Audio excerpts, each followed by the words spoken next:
clap if you don't eat meat right now. Clap if you don't eat meat. Yeah? Now, clap if you don't eat meat because you, like, read a book or saw a crazy documentary or clip that, like, freaked you out about the meat industry. Yeah, a few people. Now, clap if you've just seen that stuff in general, like a crazy video or whatever, read about how disgusting factory farming is or whatever. A lot of people. Wow, that's a lot of people. That's a big percentage. Now, clap if you saw that stuff, you're like, oh my God, that's disgusting, it's inhumane, it's cruel, it's definitely putting diseases in our food, the government definitely needs to properly regulate the meat industry, but in the meantime, I kind of still gotta eat meat because I don't want to feel weird and hungry. Isn't that so frustrating? Like, I don't want to support that shit, but I can't like stop eating meat. It's just very, you know the problem is, salads aren't bringing it hard enough, okay? Salads need to step their game up. Vegetables need to step their game up, okay? Because if food is a basketball game, meat is killing it. Like, meat is just like, you know, just like, ribs, fried chicken, steak.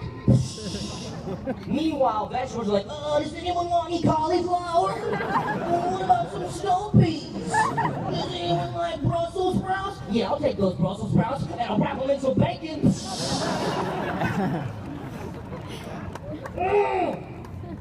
I mean, but let's be honest, we all could quit eating meat. We could, but we don't because we're being selfish. If we know how bad it is, you've seen that stuff and you still eat meat. Let's admit, we're doing a selfish thing. If we know how bad it is, we're still eating meat. We're being selfish. And it's tough. I mean, I try to cut back the amount of meat I eat and stuff, but it's hard to just completely quit. I had a friend who tried to completely quit. He was like, not eating meat anymore. Read all the stuff. You know, meat industry's the biggest contributor to pollution, bigger than cars and everything else combined. I can't do it. I can't do it anymore. Stop eating meat. A week later, I saw him. He was eating meat. I said, what happened? He goes, I smell bacon.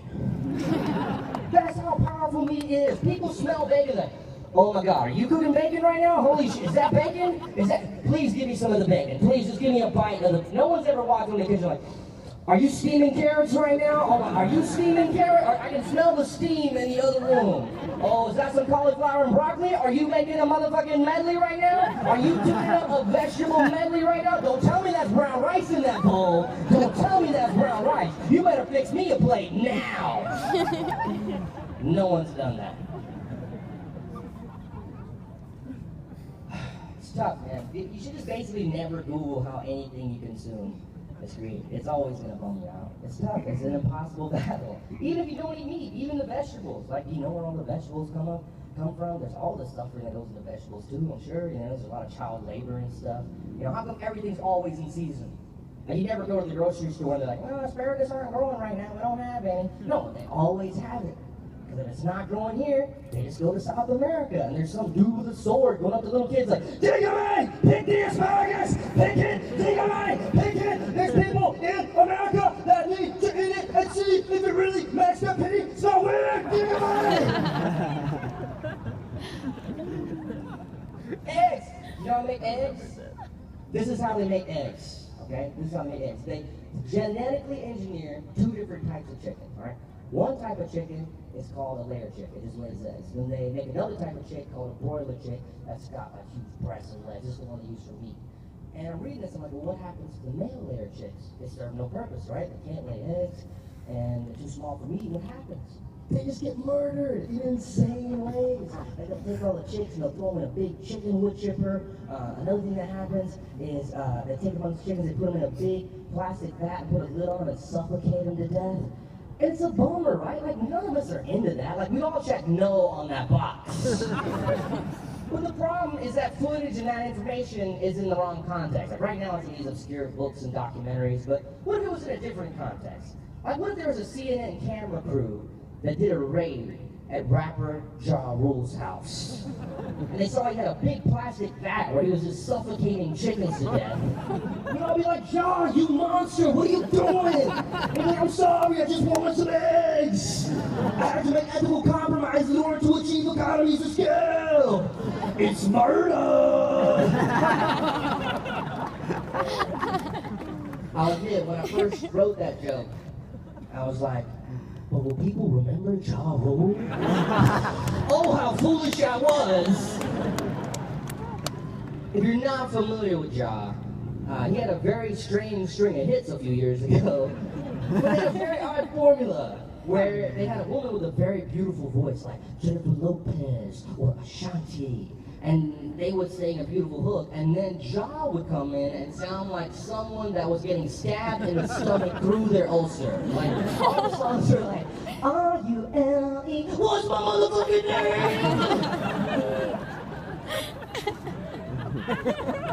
R-U-L-E, and what am I doing here? I feel like I gotta do that whole bit on a talk show or something. Because whenever you do those bits on a talk show or something, the person always gets in touch with you. Like, I feel like I have to do that bit just so I can get that amazing phone call one day where it's like, Aziz? Yeah, who is this? Ja Rule, baby!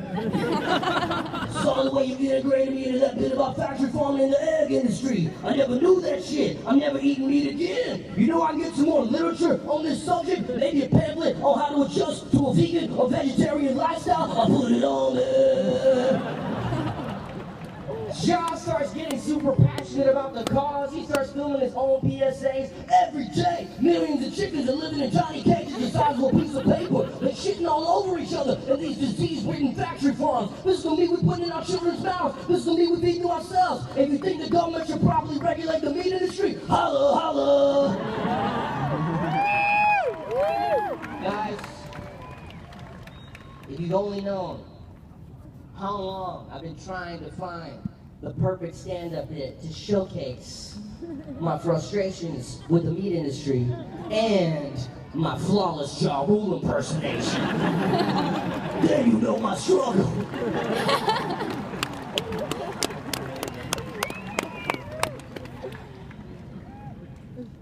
I'm in a relationship right now, and it's going very well. But long relationships are tough, man. They're tough for a lot of reasons. One reason they're tough is long-term monogamy is very hard. I feel like there's enough science out there that shows both men and women crave novelty and excitement, and we just kind of suppress that because culturally we're signed up to these long-term monogamous relationships, and it's tough because there's so many temptations out there. But temptations for men and women to cheat are different. You know, whenever I talk to a female friend who's thinking about cheating, her story is usually something like, I don't know, I just haven't been feeling satisfied in the relationship, and when I'm around this other guy, there's a light inside of me that has been dark for so long, and it's so bright right now, and it's like a prism that's taking the light and turning it into a rainbow, and the rainbow's melting into a lotion that I could use to moisturize my soul, and my soul has just had dry skin for so long, I gotta get out of here! It's a woman's temptation, right? Guy's temptation's like, oh my God, you see that girl's left titty? I gotta get out of here. Jason, grab my things! Totally different. And which temptation is around more? The guy's temptation. That can be tough, you know? Because think about it like this, okay? There's a bowl of Skittles, and they're really far away. You're not really thinking about Skittles. But there's a bowl of Skittles, and they're right in front of your face. You're like, damn. I want one of these Skittles. And if you're a nice, clean dude who can say a few sentences without sounding like a total idiot, every now and then someone will grab a handful of Skittles and they'll throw them in your face. And every now and then someone crazy will come along and they'll grab a Skittle and they'll put it right in between your teeth. And they'll be like, come on, bite the fucking Skittle. It's a tough dilemma. Women have a different dilemma. Women's dilemma is, ever since they hit a certain age, men are just throwing Skittles at them, left and right. Every woman in here is getting a bag of Skittles dumped on her head wherever she goes. Every woman in here is drowning in Skittles. But here's the key difference. Women don't like Skittles. Women like squash, something with a little more substance and nutrition to it. And what they really like is a nice, nutritious salad. That's what a relationship is. It's a nice, nutritious salad. Now, don't get me wrong. Of course, women like Skittles too. Yeah, when women are single out there, yeah, they have Skittles every now and then. Yeah, I'll have that Skittle. I'll have that one, sure. Ooh, a really successful Skittle. Okay, I'll have that one. I'm good. No, I'm good. All right, well, I'm in the Bahamas. Gotta shake off those dumb Skittles. I'm I'm good. Thank you. No, I'm good. Ooh, I've never seen a black Skittle before. That's way different than men, though, right? Men spend significant chunks of their lives fiending for Skittles. Men are out there like, has anyone seen a Skittle? I heard there were going to be a lot of Skittles at this party. Has anyone? We're like Gollum from the Lord of the Rings. Looking up cows because it's like, this one's crusty, but fuck it. Has anyone seen it? These are Reese's Pieces, but fuck it. Totally different. But men like nice, nutritious salads as well. Some men, it takes them a while to realize it, though. Some men, they're out there young, having a good time, eating a lot of Skittles. But what happens to those guys? One day, they wake up, and they're like, oh, what the fuck's in these Skittles? There's no nutritional value at all. I can't live on a diet of Skittles. I need a nice, nutritious salad. And if they're lucky, they'll get one.